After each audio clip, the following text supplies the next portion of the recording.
নমস্কার বন্ধুরা, আমি সুমিত ভট্টাচার্য। আমার ইউটিউব চ্যানেলে সকলকে স্বাগত জানাই। তো এই ভিডিওটা একটা ছোট্ট ভিডিও হতে চলেছে।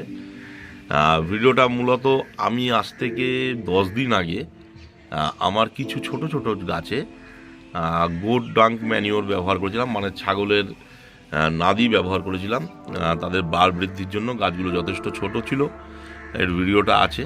তো আজকে আমি দেখাচ্ছি যে যেই গাছগুলোতে আমি ব্যবহার করেছিলাম তাদের বার বৃদ্ধিটা কেমন। তো দেখতেই পাচ্ছেন যে আজ থেকে 10 দিন আগে মোটামুটি গাছগুলো যেই মানে বৃদ্ধি ছিল তার থেকে যথেষ্ট ভালো বৃদ্ধি হয়েছে। এই ডালিয়া গাছগুলো, ডালিয়াতেও আমি দিয়েছিলাম আর কিছু ছোট জবাতে দিয়েছিলাম।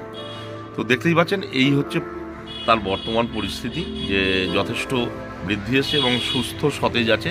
যদিও আমার যেই ডালিয়াটা যেই দিকে আছে সেদিকে কিন্তু শীতকালে রোদ পড়ে না, একদম এই পাঁচিলটা দিয়ে, এই ঠাকুর ঘরের পাঁচিলটা আটকে দিচ্ছে। তো রোদ ছাড়াই এটা একদম একটা ছায়া জায়গাতেই রয়েছে। এই জায়গাটা পুরোটাই ছায়া, মানে শীতকালে আমার এই বাগানের এই অংশটা, ছাদ বাগানের এই অংশটা মানে একদমই মানে ইউজলেস হয়ে যায়।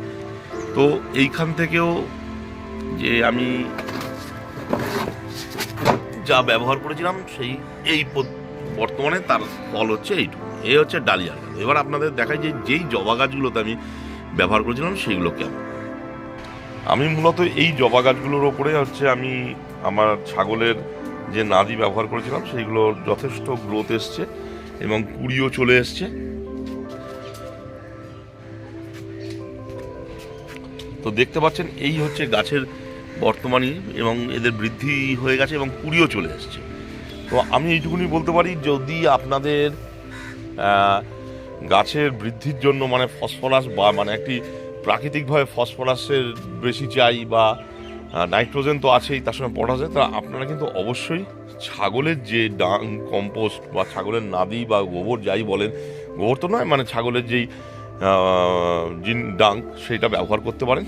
তাতে কিন্তু আপনি যথেষ্ট ভালো ফল পাবেন। তো আমি খালি আমার আজ 10 দিন 12 দিন আগে যেই জিনিসটা প্রয়োগ করেছিলাম সেই জিনিসটার আজকে ফলটা আপনাদের দেখালাম, এবং ফলটায় আমি যথেষ্ট ইমপ্রেসড। তো সবাই ভালো থাকবেন, নমস্কার।